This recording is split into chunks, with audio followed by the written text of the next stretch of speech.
Lailiana Fardonisa dengan NIM 213131057, kelas 6B PIAUD. Di sini saya akan menjelaskan materi tentang anak cerdas dan bakat istimewa. Di dalam materi tersebut mengandung beberapa penjelasan. Yang pertama adalah pengertian, yang kedua adalah permasalahan, yang ketiga adalah faktor penyebab, yang keempat adalah layanan pendidikan, dan yang kelima adalah peran orang tua. Untuk materi lebih jelasnya, mari kita simak penjelasan berikut ini. Yang pertama adalah pengertian anak cerdas dan bakat istimewa. Anak SIBI atau anak istimewa dan bakat istimewa merupakan anak yang memiliki kemampuan dan intelijensi di atas rata-rata atau dapat dikatakan sebagai anak yang punya daya kreativitas tinggi. Anak berbakat dan kecerdasan istimewa sesuai dengan undang-undang termasuk anak yang memerlukan layanan khusus. Hal tersebut tertuang pada UU Sisdiknas nomor 2 2003. Beberapa kalangan ahli membagi keberbakatan dalam tingkat IQ, yaitu menilai IQ 128 sampai 129, moderately gifted yaitu IQ between 130 sampai 144, yang ketiga adalah highly gifted yaitu IQ 145 sampai dengan 159, dan terakhir adalah extremely gifted yaitu kurang lebih 159. Selanjutnya, menurut Sumantri 2007, berbakat dan cerdas istimewa memiliki kebutuhan dan karakteristik yang berbeda dengan anak-anak pada umumnya. Istilah anak berbakat memiliki kesamaan dengan istilah-istilah asing, yang mana dapat diartikan bahwa anak berbakat merupakan anak yang memiliki kemampuan atau talenta di atas rata-rata anak pada umumnya. Serupa dengan anak kecerdasan istimewa yang memiliki kecerdasan di atas IQ rata-rata pada anak umumnya. Namun, terdapat pendapat lain tentang istilah anak berbakat dan cerdas istimewa, yaitu mereka yang memiliki kemampuan atau IQ di atas rata-rata serta dapat berprestasi karena kemampuan tersebut. Yang kedua adalah permasalahan anak cerdas dan bakat istimewa. Anak dengan kecerdasan dan bakat istimewa memang mengalami perkembangan yang cepat pada aspek tertentu, tapi bukan berarti hal tersebut tidak membawa ancaman negatif terhadap aspek sosial mereka. Anak dengan kecerdasan dan bakat istimewa akan mendapat prestasi lebih banyak dan tingkat keberhasilan lebih tinggi dibanding anak lain. Namun tentu dapat berakibat fatal jika mereka mengalami kegagalan. Hal yang terjadi adalah menutup diri, stres tinggi, sampai dengan bunuh diri dapat terjadi pada anak dengan kecerdasan dan bakat istimewa yang mengalami kegagalan. Oleh karena itu, selain layanan untuk menunjang kecerdasan, bakat mereka memerlukan layanan konseling serta pendampingan untuk memperkuat sisi sosial mereka. Selanjutnya, anak dengan kecerdasan dan bakat istimewa memang mengalami perkembangan yang cepat pada aspek sosial emosional, tapi bukan berarti hal tersebut tidak membawa ancaman negatif terhadap aspek tersebut. Perkembangan anak secara utuh harus diperhatikan dengan memperhatikan interaksi faktor emosional, sosial, kognitif, dan fisik. Gifted and talent atau dalam bahasa Indonesia dikenal dengan istilah cerdas istimewa dan bakat istimewa, termasuk dalam kategori anak berkebutuhan khusus atau ABK. Yang ketiga adalah faktor penyebab. Terdapat dua faktor penyebab. Yang pertama adalah hereditas, yang kedua adalah lingkungan. Hereditas adalah faktor yang diwariskan dari orang tua, meliputi kecerdasan, kreatif produktif, kemampuan memimpin, dan kemampuan seni psikomotorik. Dalam diri seseorang telah ditentukan adanya faktor bawaan yang ada di setiap orang, dan bakat bawaan tersebut juga berbeda setiap orangnya. Namun, Brenner dan Kalaptek menyatakan secara tegas bahwa sekarang tidak ada kesangsian mengenai faktor genetik mempunyai andil yang besar terhadap kemampuan mental seseorang. Yang kedua adalah lingkungan. Lingkungan hal-hal yang mempengaruhi perkembangan anak berbakat ditinjau dari segi lingkungannya, yaitu keluarga, sekolah, dan masyarakat.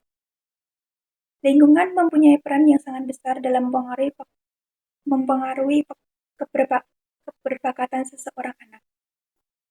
Walaupun seorang anak mempunyai bakat yang tinggi terhadap suatu bidang, tanpa adanya dukungan dan perhatian dari lingkungannya seperti masyarakat tempat ia tinggal, keluarga tempat ia menjalani kehidupan berkeluarga, tempat dia menjalani kehidupan dan mengembangkan keberbakatan itu dapat membantunya dalam mencapai ataupun memaksimalkan bakat tersebut. Yang keempat adalah layanan pendidikan anak cerdas dan bakat istimewa. Yang pertama, model layanan pendidikan bagi peserta didik cerdas istimewa dan bakat istimewa ini bisa menggunakan diferensiasi kurikulum, yaitu yang pertama, pengayaan berupa tawaran ekstra materi pembelajaran yang dimaksud untuk mendalam dan memperluas. Yang kedua, pemadatan berupa pemadatan materi pembelajaran reguler, atau dengan kata lain bahwa pembelajaran yang diberikan tidak perlu dilakukan pengulangan-pengulangan yang memang diperlukan sebagai latihan bagi peserta didik normal. Yang ketiga adalah paruh waktu atau part-time dalam kelompok plus atau kelas plus atau full out. Kelas itu diadakan ekstra aktivitas atau program yang memantau khusus untuk peserta didik. Kegiatan dalam kelompok atau kelas plus ini dilakukan beberapa jam dalam satu minggu. Peserta didik tersebut membutuhkan kegiatan yang menantang guna memenuhi kebutuhan keberbakatannya. Ia dapat sementara waktu keluar dari kelasnya, yaitu full out, masuk ke dalam kelompok plus atau kelas plus tersebut bersama-sama dengan peserta didik lainnya dalam berbagai usia mengerjakan berbagai proyek yang diminatinya. Kelas-kelas seperti ini sering juga disebut pengoro kelas. Dan yang keempat, percepatan, yaitu berupa lompat kelas atau kelas skipping. Namun percepatan ini membutuhkan beberapa pertimbangan berupa kematangan sosial emosional, kapasitas intelektual, prestasi, adanya lompatan perkembangan, didaktik, persetujuan orang tua, dan penerimaan. Kelima adalah peran orang tua. Yang pertama, persiapkan diri.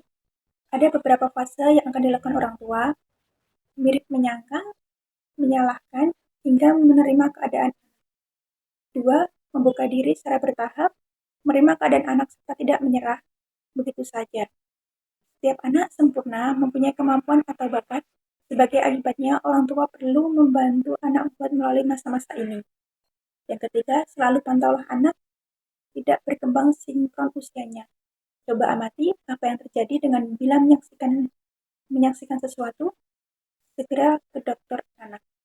4. Dampingi. Yang kelima, banyak-banyaklah menstimulasi dari lahir hingga 5 tahun. Artinya, masanya buat menstimulasi anak dengan cara mengajak bermain, bernyanyi, mengobrol, bercerita, dan lain-lain. Yang keenam adalah bekerja sama menggunakan sekolah kerjasama antar orang tua dan sekolah wajib, intens, dan bersinergi. Kesimpulan dari materi ini adalah anak yang memiliki potensi kecerdasan atau anak bakat istimewa adalah gifted adalah anak yang secara signifikan memiliki IQ 140 atau lebih, potensi di atas rata-rata. Anak berbakat atau anak yang memiliki kemampuan dan kecerdasan luar biasa adalah anak yang memiliki potensi kecerdasan intelijensi, kreativitas, dan tanggung jawab terhadap tugas di atas anak-anak seusianya atau anak normal. Sehingga untuk mewujudkan potensinya menjadi prestasi nyata, memerlukan pelayanan pendidikan khusus yang memiliki karakteristik dari segi karakteristik akademik, sosial, dan fisik kesehatan, serta dapat pula dilihat dari segi karakteristik intelektual kognitif, persepsi, emosional, motivasi, dan nilai-nilai hidup serta aktivitas. Faktor penyebabnya berasal dari hereditas ataupun dari lingkungan jenis anak CB atau gifted, termasuk anak berkebutuhan khusus permanen di dalam kesulitan belajar, Dalam hal penanganan pun, anak berkebutuhan khusus atau CB harus mendapatkan penanganan yang berbeda dalam belajar. Guru dan orang tua harus bekerja sama agar dapat memaksimalkan kemampuan istimewa yang anak miliki.